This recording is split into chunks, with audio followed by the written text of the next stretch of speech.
really want to key in on, and this was actually, I was listening to a podcast last week and made me kind of reiterate this. We think that cash flow is king.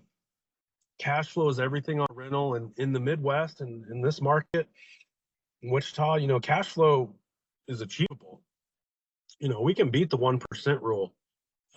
With interest rates now, it's a little bit tougher, but thinking beyond cash flow, I really, considering that there's 4 ways that a rental property investor wins, it's cash flow is one of them.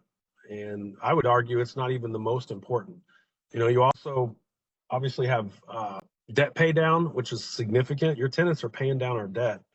We've got appreciation. Now, it depends on the areas. Some areas, like the stuff I have in Hutchinson, is not going to appreciate any considerable amount.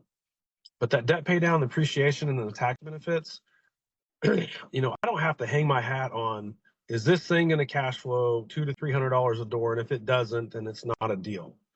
To me, I want to look at the entire picture, look at the tax benefits, the debt pay down. Again, that's huge. Somebody else is living in the stupid house and they're paying my mortgage. Love it. And I'm in it for the long term.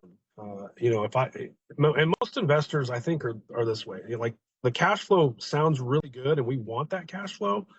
But if you're living, you're depending on that $200 a month, every month, from cash flow to pay your bills, I would really encourage you to re-examine, while that cash flow is very helpful and important, and it could, help grow your net worth and contribute to your, monthly income, it should not be the end all be all.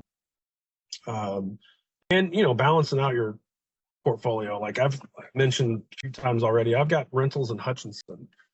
I've also got rentals that, are ARVs are near 200,000.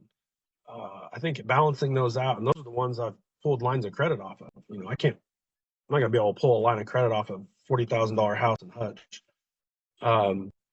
But having to, balance it out, to me, that's a good approach. I think, a lot of times, and I guess this is going to be different for everyone.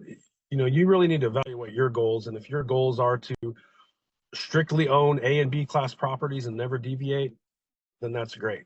You're not going to have any cash flow. If you've got a more balanced portfolio, and you're maybe dipping into multifamily properties, which, again, that you're going to evaluate those a little bit different. Some C-class properties, I'm gonna get some of that cash flow, but I'll sacrifice a little appreciation. Anyway, just having a balanced portfolio and thinking about the 4, real benefits of being a landlord and not focusing in on strictly just one.